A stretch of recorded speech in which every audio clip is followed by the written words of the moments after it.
স্বাগত নিয়মিত আয়োজন এখন প্রকাশে। সঙ্গে আছে আমি তোফায়েল আহমদ। পাল্টাপাল্টি বক্তব্যে উত্তাপ ছড়াচ্ছে দেশের রাজনৈতিক অঙ্গন। নির্বাচন, অন্তর্বর্তী সরকারের ভূমিকা, জোট রাজনীতি, নতুন দলের আত্মপ্রকাশ, কি নেই আলোচনায়। এসবের ডামাডোলে রাজনীতির আকাশ কখনো অন্ধকারাচ্ছন্ন, কখনো অস্পষ্ট, কখনো বা আবার উদ্ভাসিত আশার আলোয়। সবকিছু মিলিয়ে কোন পথে চলছে দেশ তা জানতে উন্মুখ দেশের মানুষ। সে বিষয়ে আলোকপাত করতে আজ স্টুডিওতে আছেন বিএনপির সাবেক সংসদ সদস্য ও সহ আন্তর্জাতিক সম্পাদক ব্যারিস্টার রুমিন ফারহানা, গণসংহতি আন্দোলনের প্রধান সমন্বয়ক জোনায়েদ সাকি এবং জাতীয় নাগরিক কমিটির মুখপাত্র সামান্তা শারমিন। আপনাদের তিনজনকেই স্বাগত আজকের আলোচনায় যোগ দেওয়ার জন্য। শুরুতেই রুমিন ফারহানা, ব্যারিস্টার রুমিন ফারহানা, আজকে অনেক রাজনীতির বিষয়ে অনেক আলোচনা হয়েছে, সিনিয়র নেতৃবৃন্দরা অনেক কথা বলেছেন। মির্জা ফখরুল ইসলাম আলমগীরের কথা দিয়েই শুরু করি। অন্তর্বর্তী সরকার কোনো কোনো ক্ষেত্রে নিরপেক্ষ বজায় রাখতে পারছে না, সেজন্য নির্বাচনকালে একটি নিরপেক্ষ সরকারের প্রয়োজন হতে পারে, এমনটা তিনি বলেছেন। মির্জা ফখরুল কি অন্তর্বর্তী মির্জা ফখরুল তথা বিএনপি কি অন্তর্বর্তী সরকারের উপর আস্থা রাখতে পারছে না? আপনাকে অসংখ্য ধন্যবাদ। আমি গতকালকে ওনার বিবিসির যে সাক্ষাৎকারটা উনি দিয়েছেন সেটি খুব মনোযোগ দিয়ে পড়েছি এবং উনি যেটা বলেছেন তার একটা ভিডিও কিন্তু আছে, সেটাও আমি খুব মনোযোগ দিয়ে দেখেছি। উনি কিন্তু বলেননি একবারও যে অন্তর্বর্তীকালীন সরকারের উপরে বা এখন যে সরকারটি আছে তার উপরে ভরসা রাখা যাচ্ছে না। শহীদ আসাদ পরিষদের আজকের বক্তব্য আমি দেখেছি, কালকে পর্যন্ত উনি স্পষ্ট করে বলেছেন না এখন পর্যন্ত আস্থা হারাবার মতন কিছু আমরা দেখিনি। কিন্তু তার পরপরই আমরা দেখলাম যে নানান মহল থেকে ওনাকে আক্রমণ করে বক্তব্য দেওয়া হচ্ছে, নানান মহল থেকে নানান রকম কথা বলা হচ্ছে, 1/11-এর ইঙ্গিত দেওয়া হচ্ছে। শেষ পেশ আজকে তিনি শহীদ আসাদের যেই স্মৃতিচারণ অনুষ্ঠান, সেখানে উনি বলেছেন কিছু কিছু জায়গায় তারা মনে করছেন, বিএনপি মনে করছে যে অন্তর্বর্তীকালীন সরকার তারা তাদের নিরপেক্ষতা বজায় রাখতে পারছে না। দেখুন, উনি কিন্তু পরিষ্কার করে বলেননি কোন কোন জায়গায় তিনি মনে করছেন। আমি আমার ক্ষুদ্র দৃষ্টিকোণ থেকে যদি দেখি, এখনো আমরা দেখতে পাচ্ছি সরকারের 3 জন উপদেষ্টা, অত্যন্ত ইনফ্লুয়েন্সিয়াল উপদেষ্টা, যাদের একজনকে সরকার মাস্টার মাইন্ড বলছে, ব্রেইন বিহাইন্ড দি মুভমেন্ট বলছে, এবং বলছে সরকারের কোনো XYZ উপদেষ্টা নন, প্রধান উপদেষ্টা, তারা একটি রাজনৈতিক দল করবার চিন্তা ভাবনা করছে। there is no harm in that, এখানে কোনো অসুবিধা নাই, তারা যে বাংলাদেশের যে কোনো নাগরিক রাজনৈতিক দল করতে পারে। তবে সরকারের থেকে যদি কেউ রাজনৈতিক দল করে এবং সরকার যদি সেটাকে ফ্যাসিলিটেট করবার চেষ্টা করে, তাহলে কিন্তু কিছু কথা আছে। এই যে কিছু কথা আছে বললাম, এটাই উনি বলেছেন। দেখুন, কিছুদিন আগে প্রধান উপদেষ্টা হঠাৎ করে বললেন ভোটারের বয়স 17 হলে কেমন হয়। আচ্ছা, কেন এই কথাটা বললেন? আপনার কি মনে হয় বলেন তো? আপনার কি মনে হয়? আমি বুঝি, আমরা পলিটিশিয়ানরা বুঝি, আপনারা অনেকে অনেক কথা বিভিন্ন কারণে বলতে পারেন না, কিন্তু আমরা তো মানুষের চেহারার লেখাটা বুঝি, সে কারণেই তো পলিটিশিয়ান না। সো আমাদেরও একই কথা মনে হয়। তারপরে ধরেন 25 বছর বয়স থেকে চট করে 21 বছর বয়সে সংসদ সদস্য হলে কেমন হয়, কেন এই কথাটা বলা হচ্ছে, এটাও কিন্তু আমরা বুঝি। সো এই যে কানেক্টিং দ্য ডটস যদি আমরা করি, তাহলে যেই সত্যটা সামনে আসে ওটা কারোর জন্যই খুব সুখকর নয় এবং দেশের জন্যে স্বস্তিদায়ক নয় একদমই। যদি সত্যি এই সরকারের বদলে আবার একটি অন্তর্বর্তীকালীন সরকার আনতে হয় বা তত্ত্বাবধায়ক সরকার আনতে হয় just to conduct the election, সেটা আসলে দেশের জন্য খুব স্মুথলি দেশ পরিচালনাতে সার্টেনলি কিছু বাধা তৈরি করবে। ধন্যবাদ রুমিন ফারহানা। সামান্তা শারমিন, আজকেই বিকেলে রংপুরে জাতীয় নাগরিক কমিটির সদস্য সচিব আখতার হোসেন বলেছেন যে ফেব্রুয়ারিতে আত্মপ্রকাশ করতে যাচ্ছে জাতীয় নাগরিক কমিটি রাজনৈতিক দল হিসেবে। এই যে রাজনৈতিক দল হচ্ছে এবং এই অভিযোগ আছে যে সরকারের পৃষ্ঠপোষকতায় জাতীয় নাগরিক কমিটি রাজনৈতিক দল হিসেবে আত্মপ্রকাশ করতে যাচ্ছে, অভিযোগ আছে এরকম। আপনি কি মনে করেন এতে কি স্বার্থের দ্বন্দ্ব তৈরি হচ্ছে, যেমনটি রুমিন ফারহানা বলছিলেন? ধন্যবাদ আপনার প্রশ্নের জন্য। এখন টিভির সকল দর্শককে আমি আমার সালাম জানাই। আমাদের যে অভিযোগটার কথা বলছেন, অভিযোগ হতে হলে প্রমাণ লাগে, অভিযোগ হতে গেলে সেটার জন্য ফান্ডামেন্টাল কিছু জায়গা ভিত্তিমূল থাকতে হয়। কিন্তু আমরা দেখেছি যে আমাদের ছাত্র উপদেষ্টারা কখনোই রাজনৈতিক দল করার কথা বলেননি। আমাদের নাগরিক কমিটির সদস্য সচিব এই কথাটা বলেছেন এবং বিভিন্ন সময় আমাদের নাগরিক কমিটির পক্ষ থেকে আমরা এই আওয়াজটা তুলেছি। তো এখানে অভিযোগের ভিত্তিতে মানে এখানে যে একটা সুনির্দিষ্ট গ্যাপ আছে, কেননা কি আমাদের সরকারে যারা আছেন তারা কিন্তু সরকার মানে দল গঠনের কথা বলছেন না, অবশ্যই তারা প্রফেশনালিজম মেনটেন করছেন এবং তারা তাদের যে কাজটা তাদেরকে তো মানুষ বাংলাদেশের মানুষ এবং ছাত্ররা তাদেরকে ওই জায়গায় আসীন করেছেন, তারা তাদের কাজটা করে যাচ্ছেন সরকারের মধ্য থেকে, এই একটা দুরূহ কাঠামোর মধ্যে থেকেও তাদের যে কাজটা করা সেটা তারা করে যাচ্ছেন। আমরা মাঠে আছি, আমরা আমাদের জনতার কাতারে আছি এবং আমরা অভ্যুত্থানের পক্ষে শক্তি হিসেবে আমরা আমাদের যেই জায়গাগুলো আমরা মনে করছি যে এখানে একটি নতুন রাজনৈতিক দলের একটা আকাঙ্ক্ষা আছে, একটি জায়গা তৈরি হয়েছে অভ্যুত্থানের পরে, সেই জায়গাটাতে আমরা কাজ করছি। তো আমরা মনে করি যে এখানে ক্লিয়ারলি এখানে এই অভিযোগটা সত্য নয় এবং এই অভিযোগটার কোনো ভিত্তিমূল নেই। ধন্যবাদ। জনায়েদ সাকি, সবাইকে সালাম, শুভেচ্ছা। আপনি প্রশ্ন করার আগে আমি একটু সামান্তা শারমিনকে এটা বলতে চাচ্ছি, মানে বাই এনি চান্স আপনারা কি মানে আমাদের যে বৈষম্য বিরোধী ছাত্র আন্দোলনের যে 3 জন প্রতিনিধি সরকারি উপদেষ্টা হিসেবে আছেন, তাদের সাথে বৈষম্য বিরোধী ছাত্র আন্দোলন জাতীয় নাগরিক কমিটি ঠিক আলাদা এরকম কোনো বিষয়? আমি যেটা বলতে চাচ্ছি যে এখানে পার্টি করা মানে তো ওরা সেটার সাথে থাকা, যেখানে আমার কথাটা খুব পরিষ্কার যে যেখানে এটা খুবই পরিষ্কার সাকিব ভাই, যেটা হচ্ছে যে এখানে একটা সরকার পরিচালিত হচ্ছে, এখানে অবশ্যই কিছু দায়িত্বের ব্যাপার আছে। এখানে সরকার পরিচালিত হওয়ার জন্য তাদের কিছু অর্পিত দায়িত্ব আছে, তারা সেই অর্পিত দায়িত্ব পালন করবেন এবং তারা তাদের বক্তব্য সেই পরিমাপে দিবেন, এটাই খুব স্বাভাবিক।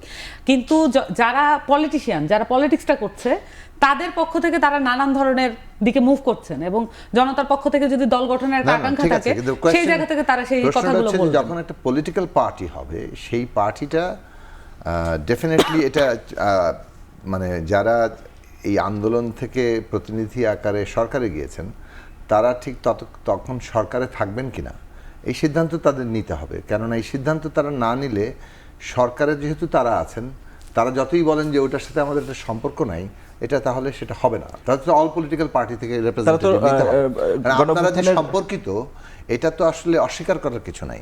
এটা আসলে লোকজনকে এখন বলতে যাওয়াটা একটা কৃত্রিম বাস্তবতা হবে। আমার মনে হয় যে এটা করা ঠিক হবে। একসাথে তার আন্দোলন করতে, এটা তো সত্য এবং অসংখ্য ছবি আমি শেষ করি। নাহিদ কিংবা সাকিব আপনাকে প্রশ্ন করে নাই, আমি একটু শেষ করি। আমাকে প্রশ্ন করেছে, আপনাকে প্রশ্ন করে নাই। আমার কথা আলোচনা চলছে। ঠিক আছে, দুজনেই শেষ করবেন। আমি বলতে চাইছি যে এই যে 3 জন যারা এখানে গিয়েছে, তারা বৈষম্য বিরোধী ছাত্র আন্দোলনের প্রতিনিধি হিসেবে গিয়েছে এবং বৈষম্য বিরোধী ছাত্র আন্দোলন জাতীয় নাগরিক কমিটির সাথে তাদের যোগাযোগ মানে বেশ ভালোভাবে আছে, সেটা কোনো খারাপ কিছু না। আমি সেটার কোনো সমালোচনা করছি না, কিন্তু আমি বলতে চাইছি যে এটা বাস্তবে এটা সব মানুষ জানে, ফলে এটাকে সেপারেট করতে যাওয়াটা আমার মনে হয় না মানুষের কাছে গ্রহণযোগ্য হবে। দ্য কোয়েশ্চেন ইজ যে এখানে পলিটিক্যাল পার্টি যখন তারা ফর্ম করবে, তারা গভর্নমেন্টে থাকবে কিনা এইটা তাদেরকে ডিসাইড করতে হবে। আনুষ্ঠানিকভাবে ঘোষণা দেবে কিনা যে আমরা জাতীয় নাগরিক কমিটি বা বৈষম্য বিরোধী ছাত্র আন্দোলনের থেকে সম্পর্ক ত্যাগ করলাম, সেটাও তো হতে পারে। ওয়েল, ইভেন ত্যাগ করার ঘোষণা দিলেও আমার মনে হয় না যে এটা ত্যাগ করা হবে। ত্যাগ করবে কেন তারা? ত্যাগ করাটা কি আমি মন্ত্রিত্ব করার জন্য? মানে সেটা আসলে পদ ছাড়াটা অধিক টেকনিক্যালিটি, আমি এটাই বলছি, পদ ছাড়াটা অধিক যুক্তিযুক্ত হবে বলছেন। আমার মতামতটা আমি দিচ্ছি, আমি বলছি ট্রাস্ট এবং টেকনিক্যালিটি, ছাত্রদের উপরে যে ট্রাস্টের জায়গা পিপলের আছে, সেই ট্রাস্ট রক্ষা করতে করাটাই আমার মনে হয় যে তাদের, এটা আমার সাজেশন। সেটা হচ্ছে আমি আগেও মানে কি বলে আমার সাক্ষাৎকারেও বলেছি যে নতুন রাজনৈতিক দলকে আমরা স্বাগত জানাই এবং অভ্যুত্থানের চেতনা, অভ্যুত্থানের স্পিরিটকে ধারণ করে যে দল হবে, সেই দলকে আমরা অবশ্যই স্বাগত জানাই এবং তরুণদের দল হবে, সেটা আমার দিক থেকে আমার কোনো আপত্তি নেই, আমি ফুললি সেলিব্রেট দ্যাট। কিন্তু সেইটা জনগণের ভেতর থেকে দলটা গড়ে উঠছে, এইটা মানুষের পারসেপশনে থাকা দরকার। মানুষের পারসেপশনে যদি কোনোভাবে যায় যে ক্ষমতা ব্যবহার হচ্ছে সেখানে, সেটা ওই যে বললাম যে আপনি টেকনিক্যালিটি দিয়ে এটা দূর করতে পারবেন না, তখন মানুষের ট্রাস্টের জায়গায় কোয়েশ্চেন উঠবে। সেটা আমি তাদেরকে সতর্কবার্তা হিসেবে দিতে চাই। কিভাবে নেবেন সেটা তাদের ব্যাপার হবে। বাট এই সেপারেশন, মানে মাহফুজ কিংবা নাহিদ কিংবা আসিফের সাথে বৈষম্য কিংবা জাতীয় নাগরিক কমিটির সেপারেশনটা, যেটা যদি আমি কৃত্রিমভাবে দেখাতে চাই, এই সেপারেশন প্র্যাকটিক্যালি নাই। ফলে that I know, that people know, সেটা আমার মনে হয় যে এটা ধরে নিয়েই তাদেরকে পলিসি ঠিক করতে হবে। আর যেটা আসছেন যে সেটা হচ্ছে রাজনীতিতে তর্ক বিতর্কের জায়গা। আমার মনে হয় যে তর্ক বিতর্ক তো রাজনীতিতে হবেই, এটা এত বিরাট কিছু করার নাই। বিএনপির দিক থেকে বিএনপি অনেকগুলো দূরত্ব বোধ করছে। দূরত্ব বোধের জায়গা কিছু কিছু তৈরি হয়েছে। আমি বলবো যে ধরুন প্রক্লামেশন নিয়ে যে বৈঠকটা হয়েছে, সেই বৈঠকটাই যেভাবে আয়োজন হয়েছে এটা নিয়ে দূরত্ব রাজনৈতিক দলগুলোর সাথে হয়েছে। তার খানিকটা আমরা তার মানে না আমি খোলামেলা কথা বলছি। আমি বলছি যে এটা দূরত্ব হয়েছে, দূরত্বের কথা আমরা মানে সরকারকে জানিয়ে এসেছি। এখন বিষয়টা হচ্ছে যে এরকম এই দূরত্বগুলোর কারণ কি হচ্ছে সেগুলো নিয়ে আলোচনা হচ্ছে, সমালোচনা হচ্ছে, এবং সমালোচনা আলোচনা ভালো জিনিস, এটা কোনো মানে মাত্রই সরকারকে আমরা ডিজোন করছি ব্যাপারটা এরকম না। এখন কেউ যদি দূরত্বকে ওই জায়গায় ফিল করেন, সেটা আরও বেশি দূরত্ব, যে এখানে একটা পক্ষপাত তৈরি হচ্ছে। একটা হচ্ছে ইনএফিসিয়েন্সি, একটা হচ্ছে উদাসীনতা অথবা দক্ষতার অভাব অথবা ধরেন ইচ্ছাকৃত ভুল, কিন্তু একটা সুনির্দিষ্ট পক্ষপাত থেকে মানে যখন তৈরি হবে, কেউ যদি সেটা মনে করেন তখন দূরত্বটা আরও বড় হচ্ছে। আমার মনে হয় অন্তর্বর্তী সরকারের এখানে ভূমিকা নেওয়া দরকার, ইন্টারভেন করা দরকার, যে আমরা স্টেক হোল্ডার কারা। বৈষম্য বিরোধী ছাত্র আন্দোলনের ব্যানারে একটা ছাত্র আন্দোলন হয়েছে, সেই আন্দোলনে সারা দেশের মানুষ যুক্ত হয়েছে, রাজনৈতিক দল, শ্রেণী পেশার সংগঠন, শিশু নারী থেকে শুরু করে বাঙালি চাকমা থেকে শুরু করে হিন্দু মুসলমান থেকে শুরু করে নারী পুরুষ থেকে শুরু করে সবাই। সো একটা জনগোষ্ঠীর উত্থান ঘটেছে। সেই উত্থানের মধ্যে ছাত্রদের যেমন নেতৃত্বমূলক অগ্রণী ভূমিকাটাকে আমরা মানে অ্যাপ্রিসিয়েট করি, স্বীকার করি, আবার একই সাথে স্টেক হোল্ডার কিন্তু মানে সবাই, এবং 5 তারিখে সেই স্টেক হোল্ডাররা যার যার পরিচয়ে চলে এসছেন। এর আগে টেকনিক্যালি তারা সামনে থাকেন আর না থাকেন। তো সেই কারণে এই স্টেক হোল্ডারদের মধ্যে ন্যূনতম জাতীয় ঐক্যমত্য রক্ষা করা ফর দি পলিটিক্যাল ট্রানজিশন, এটা বাংলাদেশের বর্তমান বাস্তবতার জন্য খুব জরুরি। আমাদের যে কোনো পক্ষকেই আমার মনে হয় যে উচিত হবে এই যে আমাদের রাজনৈতিক প্রতিদ্বন্দ্বিতা প্রতিযোগিতা এটা থাকবে ডেমোক্রেসিতে, এটা ছাড়া কিভাবে এগোবেন, কিন্তু প্রতিদ্বন্দ্বিতা বিরোধ যাতে এমন রূপ লাভ না করে যে আমাদের যে ট্রানজিশনাল পিরিয়ডের জন্য উত্তরণের জন্য যে আমাদের ন্যূনতম জাতীয় ঐক্যমত্য দরকার, এইটা ভেঙে না পড়ে। এটা ভেঙে পড়লে আমরা সকলেই বিপর্যয়ের মুখে। ধন্যবাদ জনায়েদ সামান্তা শারমিন। উপদেষ্টা নাহিদ ইসলাম আজকে একটি ফেসবুক স্ট্যাটাস দিয়েছে, তিনি মহাসচিবের বক্তব্যের একটি প্রতিক্রিয়া দিয়েছেন। ১/১১ সরকার গঠনের একটি ষড়যন্ত্র তিনি দেখতে পাচ্ছেন। কেন এ ধরনের বক্তব্য আসছে বলে আপনার মনে হয়?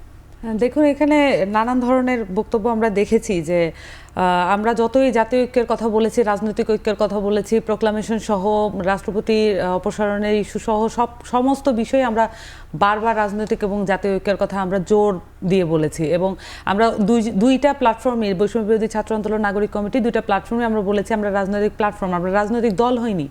তারপর আমরা দেখেছি যে আমাদের যেই দাবিগুলো আসলে খুবই যৌক্তিক এবং খুবই ন্যূনতম বেসিক রিকোয়ারমেন্ট, আমরা বারবার বলছি যে এটা মিনিমাম বেসিক রিকোয়ারমেন্ট, একটি প্রোক্লামেশন এবং এখানে একটি প্রশ্নবিদ্ধ যেই রাষ্ট্রপতি, এবং সেই সাথে আরও কিছু দাবি ছিল আমাদের আওয়ামী লীগের যে নিষিদ্ধকরণ, কিন্তু সেটা বিচার প্রক্রিয়ার মাধ্যমে করতে হবে। এই যে দাবিগুলো, এগুলো খুবই minimum basic requirement from the অভ্যুত্থান, এটা আমাদেরকে অবশ্যই বারবার মনে করিয়ে দিতে হয়েছে। আমরা দেখেছি যে এখানে রাজনৈতিক আপনারা সমর্থন পাননি সবার, আমরা বলছি যে এখানে রাজনৈতিক ঐক্যের ব্যাপারে আমরা দেখেছি যে উদাসীনতা আছে, এবং এটাকে সিরিয়াসলি নেওয়ার ব্যাপারে এইখানে অভ্যুত্থানের পরে বাংলাদেশকে পুনর্গঠনের প্রশ্নে এখানে যে একটি অভ্যুত্থানের মাধ্যমে আসলে বাংলাদেশের জনগণ কি বলতে চেয়েছে, এখানে বাংলাদেশের জনগণ দেখেছে যে এখানে সংখ্যাগত রাজনীতি হয় এবং এখানে পার্টি পলিটিক্সটা এখানে গুরুত্বপূর্ণ, দলীয় স্বার্থটা গুরুত্বপূর্ণ হয়েছে, কিন্তু আমাদের দেশের জনগণ তাদের জীবন দিয়ে বলতে চেয়েছে এখানে একটি গুণগত পরিবর্তন প্রয়োজন বাংলাদেশের রাজনীতির জন্য, বাংলাদেশের নির্বাচনের জন্য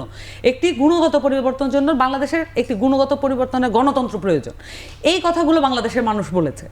এই পুরো যে সাবজেক্ট, এই যে পুরো কনভারসেশন, এইটাকে ডিলিট করে দেওয়ার এক ধরনের প্রচেষ্টা চলেছে, এবং আমরা যত বলেছি যে এখানে রাজনৈতিক ঐক্য প্রয়োজন, মতাদর্শিক যে ভাবাদর্শিক যে সম্মিলন প্রয়োজন, এই জায়গাগুলোতে আমরা দেখেছি যে সেই বাংলাদেশের মানুষের সেই আকাঙ্ক্ষার সাথে একমত পোষণ করেনি। ধন্যবাদ। রুমিন ফারহানা, অভ্যুত্থান পরবর্তী সরকারের কাছ থেকে বিএনপি সুবিধা পেয়েছে, এরকম কথাও উপদেষ্টা নাহিদ ইসলাম বলেছেন, এবং 5ই আগস্টের আগে অ্যাটর্নি জেনারেল এবং পুলিশের আইজিপি নিয়োগের কথাও বলেছেন যে এখানে বিএনপির মধ্যে আছে এবং সরকারের বিভিন্ন স্তরে বিএনপির লোকরা আছে। নিরপেক্ষ নির্বাচনের কথা বলে তাদের কথাও বিবেচনায় আনতে হবে। আপনার বক্তব্য কি? বিএনপির লোকজন, নিরপেক্ষ নির্বাচন যদি, যেহেতু আপনারাও চান, বিএনপির লোকজনকে অন্যায্য সুবিধা দেওয়া হচ্ছে। আমি পড়েছি স্ট্যাটাসটা, কারা দিল অন্যায্য সুবিধা? এক, আমরা দেখেছি দীর্ঘ 15 বছর, আমরা যদি পুলিশ এবং প্রশাসনের দিকে তাকাই, যাদের ফ্যামিলি রিমোট অংশে হয়তো কেউ বিএনপির সমর্থক আছেন, তার প্রমোশন আটকে গেছে। তাকে বছরের পর বছর, আমারই পরিচিত বহু মানুষ যারা সরাসরি বিএনপির কোনো পদে নাই, কিন্তু হয়তো তারা পারিবারিকভাবে বিএনপি পন্থী বা বিএনপিকে ভোট দেন। কারো বাড়ি হয়তো বগুড়া, কারো বাড়ি হয়তো ফেনী, আমি একদম খোলামেলাভাবে বলছি, হ্যাঁ, তাদের প্রমোশন হয় না, তাদের চাকরি হয় না, তাদের চাকরি হলে ওএসডি হয়ে বসে থাকে। এগুলো কি আমরা জানি না? আমরা তো জানি। তো এই যে নতুন একটি প্রেক্ষাপট, এই যে নতুন একটি পরিবর্তন, যেই পরিবর্তনের শুরু হয়েছিল আজ থেকে 16-17 বছর আগে, এবং যেই পরিবর্তনটা ঘটাতে গিয়ে আসলে প্রতিটি রাজনৈতিক দলকেই এবং সবচেয়ে বড় স্টেক হোল্ডার হিসেবে বিএনপিকে সবচেয়ে বেশি মূল্য দিতে হয়েছে, নানানভাবে দিতে হয়েছে। সেটা আপনি জেলে গিয়ে বলেন, সেটা আপনি গুম হয়ে গিয়ে বলেন, সেটা আপনি হেফাজতে গিয়ে নখ তুলে ফেলা বলেন, কিংবা আপনি হেফাজতে গিয়ে তাকে মৃত্যুবরণ বলেন, কিংবা ক্রস ফায়ার বলেন, what ever be the case, most মানে সবচেয়ে বেশি নির্যাতিত দল বাংলাদেশে বিএনপি এবং বিএনপির যারা কর্মী সমর্থক। সো তাদের যাদের দীর্ঘদিন ধরে প্রমোশন আটকে আছে, দীর্ঘদিন ধরে তারা চাকরিতে এক জায়গায় আটকে আছে, তাদের কি প্রমোশন হবে না? আর যদি কোনো অন্যায্য সুবিধা হয়ে থাকে, সরকারে তো বিএনপি নাই, এই অন্যায্য বা অনৈতিক বা অবৈধ কোনো সুযোগের দায় তো এই সরকারকে নিতে হবে। আর আজকে আমি আপনার মাধ্যমে সামান্তাকে খুবই বিনীতভাবে একটা প্রশ্ন করি, এটা আসলে আমার অজ্ঞতা, আমি বুঝতে পারছি না। সামান্তা, আপনাদের যে বৈষম্য বিরোধী ছাত্র আন্দোলন একটি সংগঠন, আবার নাগরিক কমিটি একটি অর্গানাইজেশন, দুটোর মধ্যে সম্পর্ক কি এক? এবং কারা বৈষম্য বিরোধী ছাত্র আন্দোলনের সদস্য হতে পারবেন এবং তাদের গোলটা কি? আর কারা নাগরিক কমিটির সদস্য হচ্ছেন এবং তাদের গোলটা কি? বিকজ আমার মনে হয় মানুষের মধ্যেও কিছু কনফিউশন আছে, আপনি যদি একটু ক্লিয়ার করে দিতেন। সংক্ষেপে। ওকে, এখানে এটা খুবই প্রাথমিক একটা বিষয় ছিল, আমরা 8 সেপ্টেম্বরে এটা ক্লিয়ার করে দিয়েছিলাম। সেটা হচ্ছে আমাদের আত্মপ্রকাশের দিন, যেটা ছিল যে বৈষম্য বিরোধী ছাত্র আন্দোলন ছাত্রদেরকে অর্গানাইজ করা, যেহেতু এটা একটা এমন একটা প্ল্যাটফর্ম ছিল যেখানে সবাই এসে যুক্ত হয়েছে এবং অভ্যুত্থানটা সংগঠিত হয়েছে, কিন্তু পরবর্তীতে ছাত্রদেরকে অর্গানাইজ করে রাখা এবং তাদের সাথে নিয়মিত সেই কানেকশনগুলো রাখা এবং সেই সাথে তাদের রাজনৈতিক আকাঙ্ক্ষার কালেকশন, সেটা করার জন্য বৈষম্য বিরোধী ছাত্র আন্দোলন কাজ করছিল। কিন্তু এখানে নাগরিকদের জন্য যেই প্ল্যাটফর্মটা আসলে প্রয়োজন ছিল, যারা আসলে বেসিক্যালি ছাত্র নন কিন্তু তাদের রাজনৈতিক অ্যাসপিরেশন আছে এবং তাদের রাজনৈতিক আকাঙ্ক্ষা আছে এবং তারা একসাথে কাজ করতে চান, রাষ্ট্র পুনর্গঠনের কাজটা করতে চান এবং তারা আসলে নতুন দলের হয়তো আকাঙ্ক্ষাও করছেন। তো এই যে মানুষগুলো, এই যে নতুন রাজনৈতিক দলের জন্য যে নাগরিকরা প্রস্তুত হচ্ছেন, সেই নাগরিকদের একটা প্ল্যাটফর্ম হচ্ছে জাতীয় নাগরিক কমিটি। আচ্ছা, এখন যদি আপনারা একটা নতুন দল করেন, তখন কি এই দুটো সংগঠন একত্র হয়ে দলে অন্তর্ভুক্ত হবে, নাকি তারা কিভাবে রোল প্লে করবে? দেখুন, আমরা মনে করি যে রুমিন আপা বিএনপির একজন খুবই গুরুত্বপূর্ণ ব্যক্তি এবং তার খুবই দায়িত্বশীল ব্যক্তি, এবং সাকিব ভাইও তার দলের একজন গুরুত্বপূর্ণ ব্যক্তি। আমরা মনে করি যে বাংলাদেশের সকল মানুষের কাছ থেকে, ইভেন আপনাদের কাছ থেকে আমরা জানতে চাই যে একটা নতুন দল আপনারা কেমন দেখতে যাচ্ছেন। আচ্ছা, ধন্যবাদ জুনেদ সাকি। রাজনৈতিক দলগুলো ঐক্যবদ্ধ হওয়ার কথা বলছে, ঐক্যমতের কথা বলছে, কিন্তু আসলে এই অবস্থায় আজকের দিনে দাঁড়িয়ে মনে হচ্ছে রাজনৈতিক দলগুলো অনেক কিছুতেই একমত হতে পারছে না। আর এর সুযোগ যদি স্বৈরাচারের দোসররা নেয়, বিপ্লবের ফসল যদি আমরা ঘরে তুলতে না পারি, তাহলে কি জবাব আমরা দেব যারা রক্ত দিয়েছেন? আপনাদের তিনজনের কাছে আমার একই প্রশ্ন, সংক্ষেপে যদি শুরুতে বলেন। আমি তো আগের বার বলে ফেলেছি, যদি আমরা ঐক্য রক্ষা করাটা দরকার, ঐক্য তো মানে দেখা যাচ্ছে অনেক অনৈক্য, কিন্তু আবার বিরোধ মানে প্রতিদ্বন্দ্বিতাও থাকবে, এটা ডেমোক্রেসি। এটা একটা থিন লাইনের মধ্যে আমরা দাঁড়িয়ে থাকবো, এটাই চ্যালেঞ্জ, যে আমাদের একসাথে প্রতিদ্বন্দ্বিতাও আছে, কারণ ডেমোক্রেসি এটা থাকবে, কিন্তু একটা হিস্টোরিক্যাল টাইমের জন্য আমরা একটা ন্যূনতম জাতীয় ঐক্যমত্য রক্ষা করতে হবে, কারণ আমাদের একটা রুলস অফ দি গেম ঠিক করতে হবে, একটা নতুন সেটেলমেন্টে যেতে হবে, এবং সেটা কমন ফর অল। কিভাবে রাজনীতিটা চলবে, ক্ষমতাটা কিভাবে পরিচালিত হবে, একমত হয়ে গেছে এমন কোন ইস্যু আপনি বলতে পারেন? রাজনৈতিক দলগুলো বা যারা রাজনীতি করছেন, আপনারা কোন একটা ইস্যুতে একমত হতে পেরেছেন মানে আন্দোলনের পরে এই 6 মাসে? অনেক সব বিষয়ে বেশিরভাগ ক্ষেত্রে শেষ পর্যন্ত ইলেকশন নিয়ে তো এখনো ঐক্যমত হয়নি যে সংস্কার আগে হবে না পরে হবে, ইলেকশন কবে হবে। এগুলো বাজে কথা। শোনেন, মানে আমি সংস্কার এবং নির্বাচনের মধ্যে কোনো দ্বন্দ্ব নাই। নির্বাচনের জন্য অনেকগুলো সংস্কার দরকার, আবার সংস্কার সম্পন্ন করার জন্য নির্বাচন লাগবে। দুনিয়াতে কোনো দেশে সংবিধান একটা জনপ্রতিনিধি ছাড়া ঠিক করা যায় না। ওটা যদি আপনি আগেও করেন পরে র্যাটিফাই করতে হবে। সুতরাং আলটিমেটলি নির্বাচন লাগবে for the completion of the reform, এইটা শেষ করতে হবে তো আপনাকে। এখন প্রশ্ন হচ্ছে যে কতটুকু আমরা আগে করতে পারবো, কোনগুলো নির্বাহী আদেশে করতে পারবো, কোনটার জন্য জনপ্রতিনিধি লাগবে, সেইটা আমাদের আলাপ আলোচনা আমাদের ঠিক হবে। এখানে হয়তো মতামতের পার্থক্য হবে, কিন্তু সবারই ওইটুকু জায়গা থাকা দরকার যে আমরা শেষ পর্যন্ত কমন মিনিমামে ছাড় দিয়ে একটা জায়গায় দাঁড়াতে চেষ্টা করব। এটা না হলে কেউ যদি মনে করেন আমার মতই করতে হবে, সেইটা বাস্তবতা নাই। একটা সাধারণ সংগ্রামে অনেক ক্ষেত্রে দেখা যায় যে কোনো একটা অভ্যুত্থান কিংবা বিপ্লবে একটা নির্দিষ্ট শক্তি তারাই ডমিনেটিং ফোর্স হিসেবে থাকে, তারাই সমস্ত ডিটারমিনিং জায়গা বা নির্ধারণকারী শক্তি হয়ে যায়।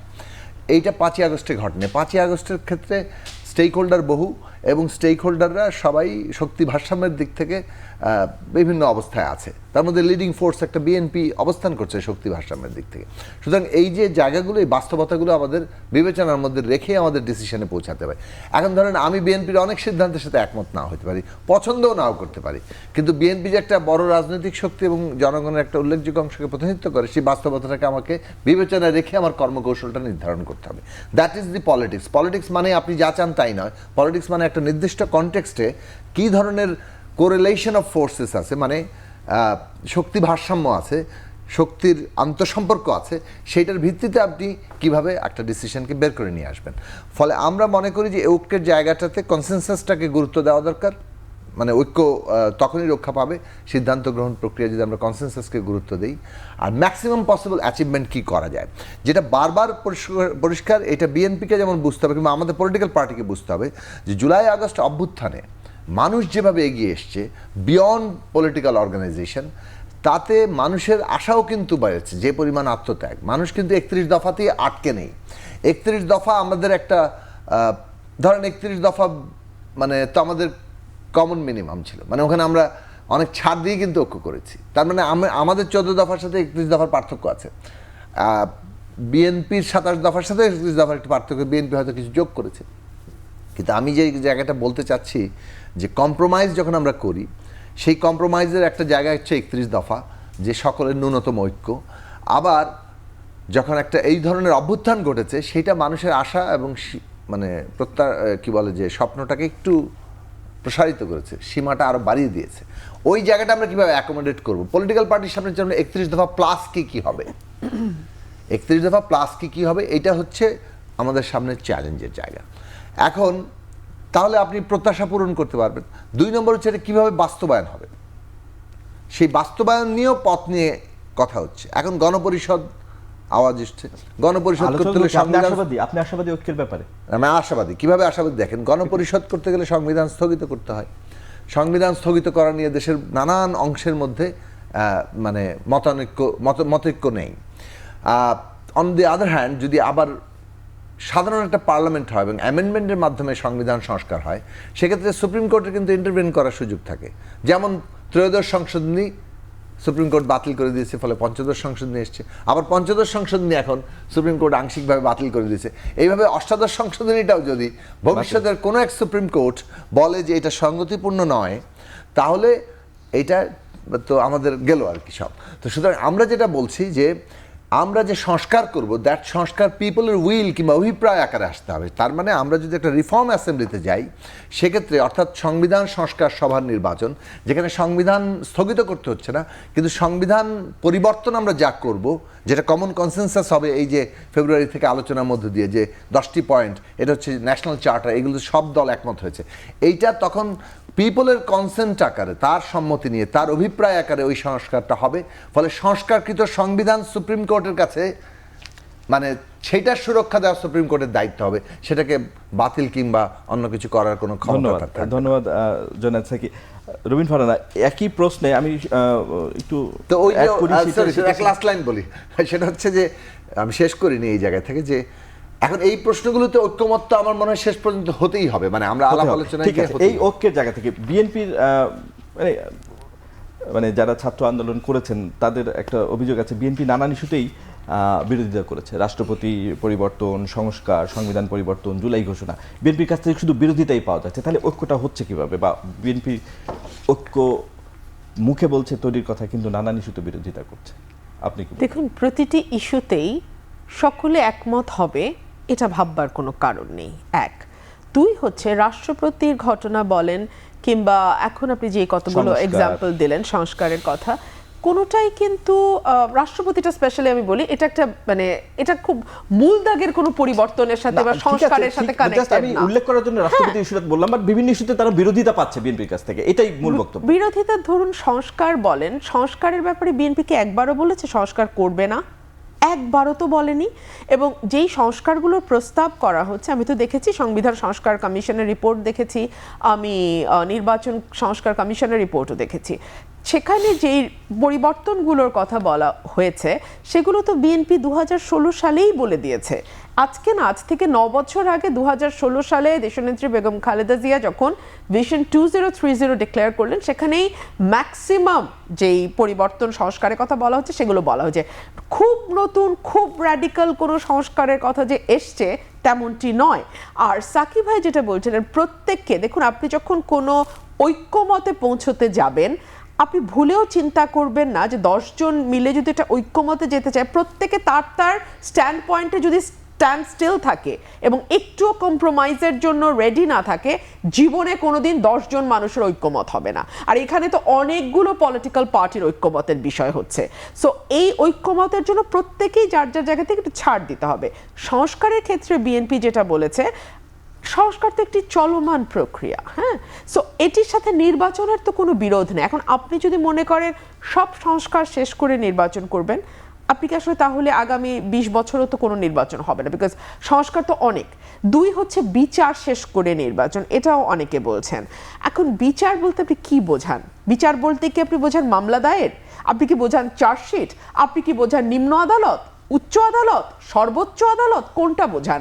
সর্বোচ্চ আদালত পর্যন্ত যদি আপনি বুঝিয়ে থাকেন তাহলে আগামী 50 বছরের নির্বাচন হবে না। কারণ আমি আইন অঙ্গনের একজন কর্মী হিসেবে জানি একটি মামলা কি পরিমাণ সময় লাগে। আমার নিজের মামলা, যে মামলা আমি নিজে বাদী, সেইটার একটা সাধারণ অর্ডার আজকে 16 মাস ধরে আমি বের করতে পারতেছি না ভাই। এই লোয়ার কোর্টে আজকেও সকালে আমি গেছি। সো এত সোজা না, এত সোজা না। সুতরাং আপনি যদি মনে করেন সব শেষ করে নির্বাচন, এটা খুবই একটি মানে আমি বলবো যে খুবই বাস্তবতা বিবর্জিত একটি চিন্তা।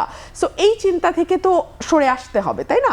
এমন একটা কমন গ্রাউন্ডে দাঁড়াতে হবে যে গ্রাউন্ডে মোটা দাগে সকলেই কিছু কিছু ছাড় দিয়ে একমত হতে পারে। আর সংস্কারের কথা, আজকে আপনি সব সংস্কার করলেন, আমি তর্কের খাতিরে বলছি, পরে পার্লামেন্টে যিনি আসবেন, যেই আসুক, সেটা আমরা আসি, সাকিব ভাইরা আসুক কিংবা আমার বোন আসুক, যেই আসুক, তারা যদি সেটাকে র্যাটিফাই না করে পার্লামেন্টে, এই সংস্কারের তো কোনো অর্থ থাকবে না। তারা যদি সংসদে সেটাকে র্যাটিফাই না করে। ধন্যবাদ রুমিন ফারহানা। সামান্থা, নাহিদ ইসলাম নিজেই বলছেন যে ঐক্য তৈরি হয়নি, ঐক্যর কথা সবাই বলছেন, ঐক্য প্রয়োজন।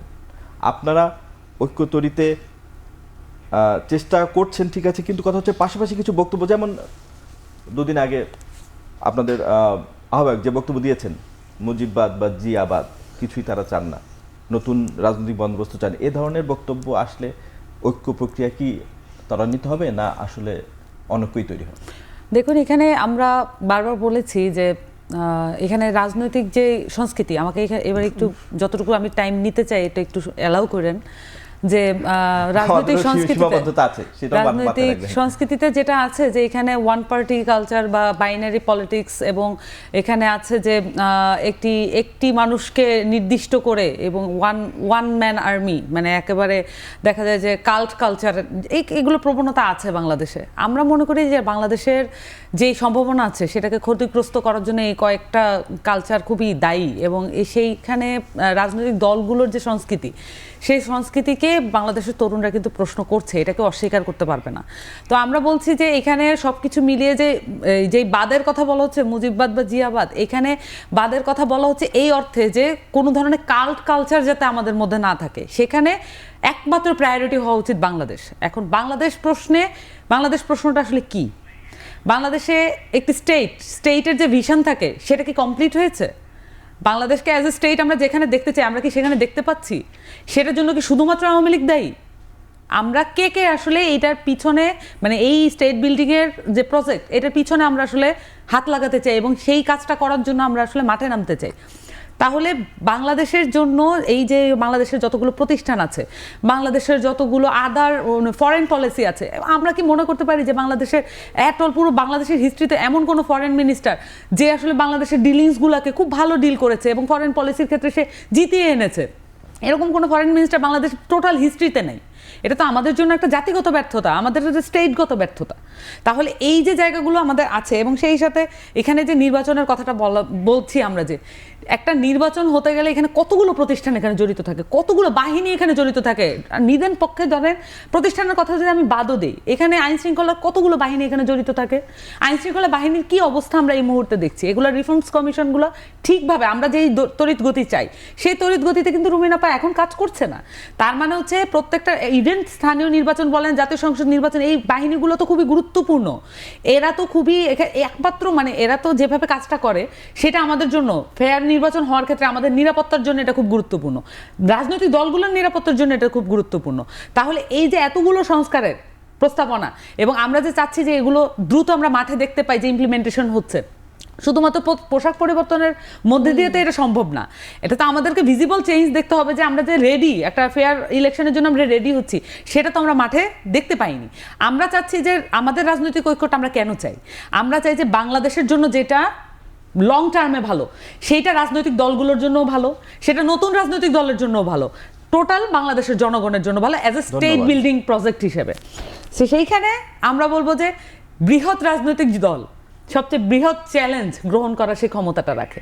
তার মানে যারা বৃহৎ রাজনৈতিক দল হিসেবে বা সবচেয়ে বেশি জনগণের ম্যান্ডেট আছে যারা মনে করবেন, তাদের কাছে এই চ্যালেঞ্জটা তাদেরকে গ্রহণ করতে হবে, যে স্টেট বিল্ডিং এর প্রজেক্টে তাদেরকে ইন হইতে হবে। আমরা ইন আছি, আপনারাও ইন হন। ধন্যবাদ সামান্তা, আমরা আপনার পয়েন্টটা ধরতে পেরেছি।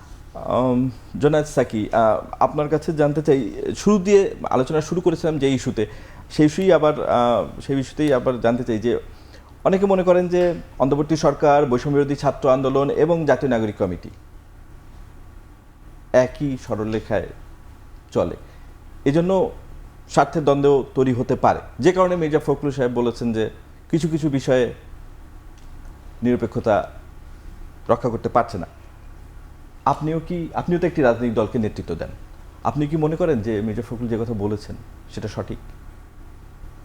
এটা আবার নতুন করে তুললেন কেন? আপনি আগে আলোচনাতে আমি আগে সরাসরি উত্তরটা পাইনি আপনার কাছ থেকে। সরাসরি উত্তরই আমি দিয়েছি। আমি বলেছি যে কোথাও কোথাও পক্ষপাত তৈরি হচ্ছে, এরকম যদি কারণ ধারণা তৈরি হচ্ছে, তার মানে দূরত্বটা অনেক বড় হচ্ছে, এটা ঠিক হবে না, এবং অন্তর্বর্তী সরকারকে সে উদ্যোগ নিতে হবে। এবং কোথায় কোথায় তৈরি হওয়ার সম্ভাবনা তৈরি হচ্ছে এবং কি কোথায় তৈরি হয়ে গেছে সেটাও আমি বলেছি। যেমন একটা প্রোক্লামেশন নিয়ে মিটিংয়ের কথা বললাম, এটা তো একটা জাস্ট এক্সপ্রেশন। কোনো ঘটনাকে সিমটম আকারে দেখবেন, সিমটম দিয়ে আপনাকে পুরো সমস্যাটা কতটা বড়। নির্বাচন নিয়ে যদি বলেন, প্রোক্লামেশন বাদ দিয়ে নির্বাচন নিয়ে, কেননা নির্বাচনে আসছে যে একটা নতুন নিরপেক্ষ সরকার তৈরি হতে পারে, এই অভিযোগটা তো আসাই উচিত ছিল না।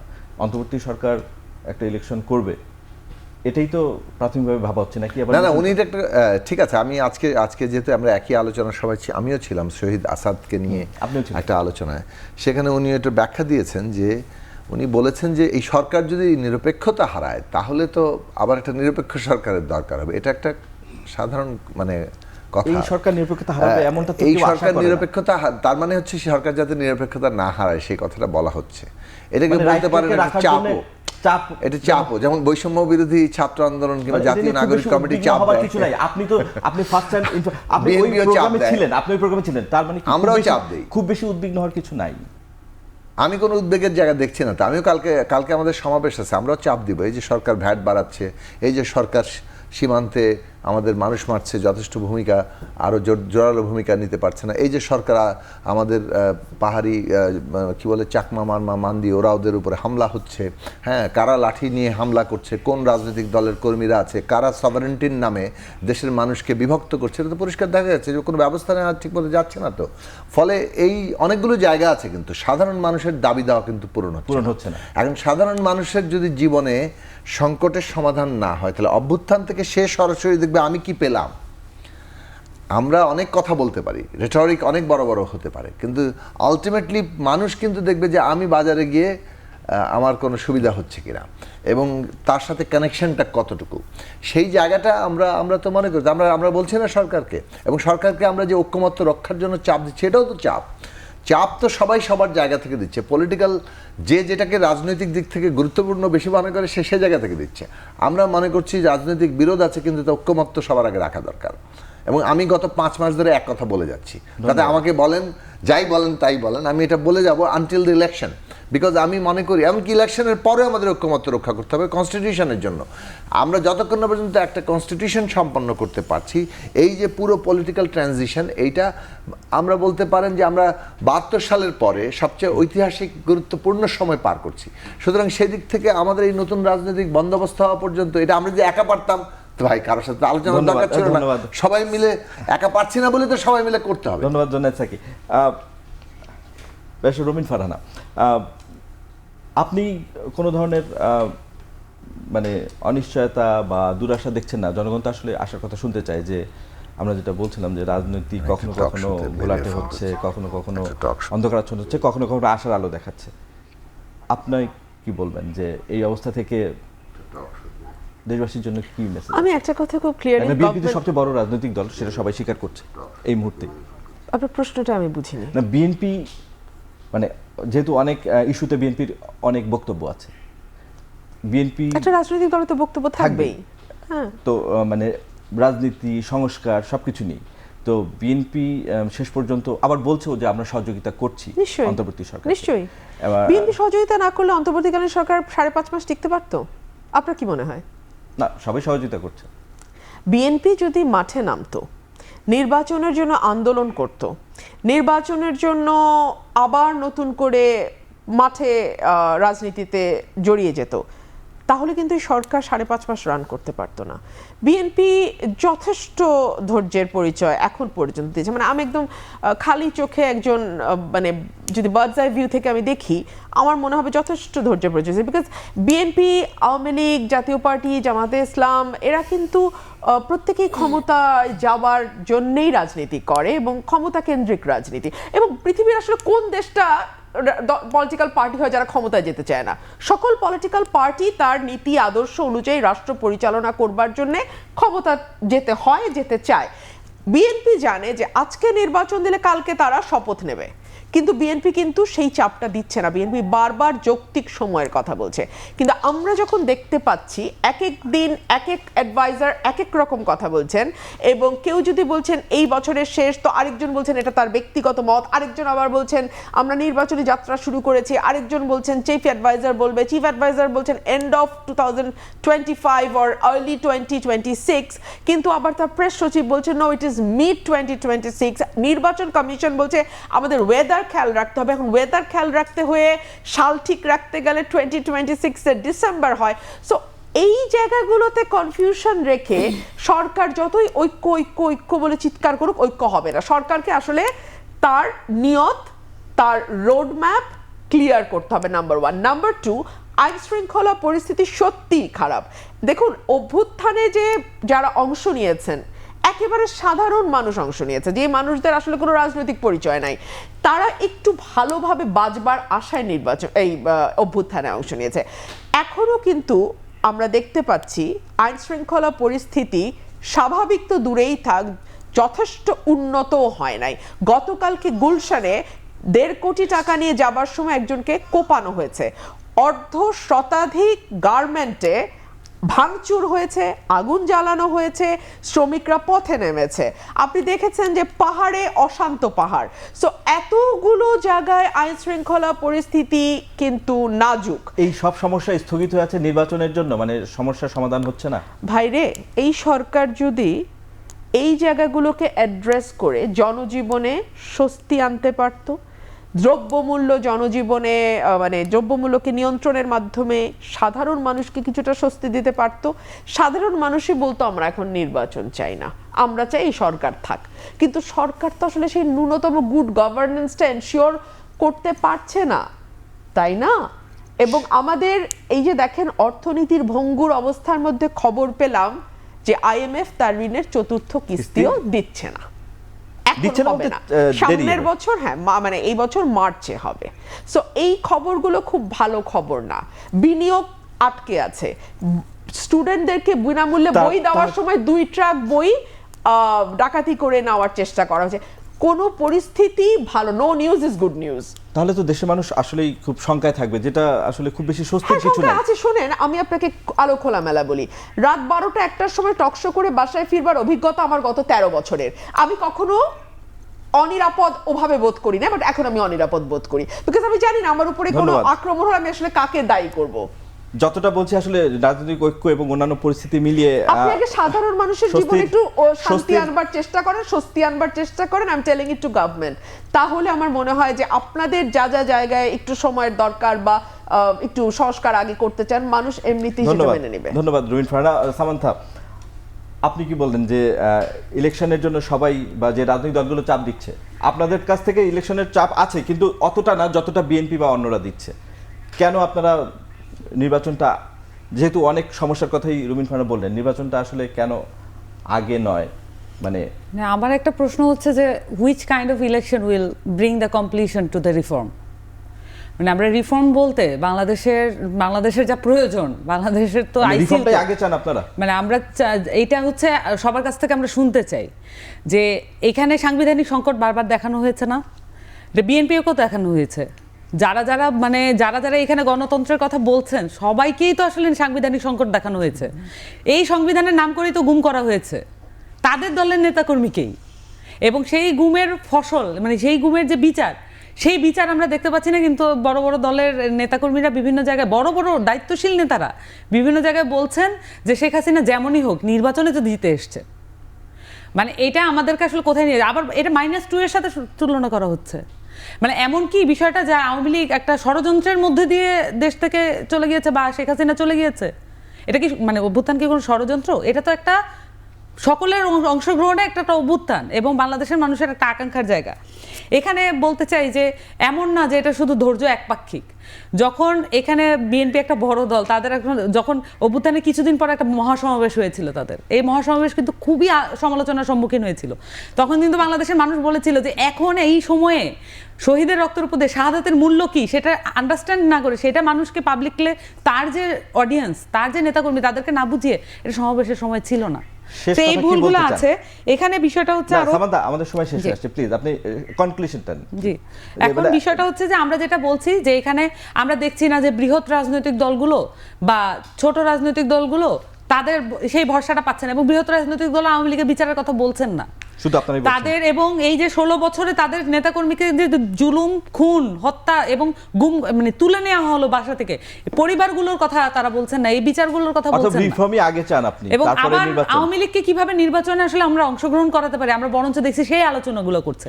আমরা বলতে চাই যে এখানে গণপরিষদ নির্বাচন একমাত্র যৌক্তিক নির্বাচন, আওয়ামী লীগের সকল ধরনের বিচার একমাত্র আমাদের সামনের দিকে এগিয়ে নিয়ে যাবে। সংস্কারের ক্ষেত্রে আমরা বলবো যে এখানে যৌক্তিক রিফর্ম এবং কোন ধরনের সংস্কারের মধ্য দিয়ে আমরা গণপরিষদে পৌঁছাতে পারি সকল দলকে মিলিয়ে, সেটা আমাদেরকে দেখতে হবে। ধন্যবাদ সামান্তা, আপনাদের তিনজনকে অসংখ্য ধন্যবাদ আমাদের এই আলোচনায় যোগ দেওয়ার জন্য। আমাদের সময় শেষ। দর্শক, আজ বিদায় নিচ্ছি, আবারও দেখা হবে সমসাময়িক বিষয় নিয়ে। ধন্যবাদ, ভালো থাকবেন।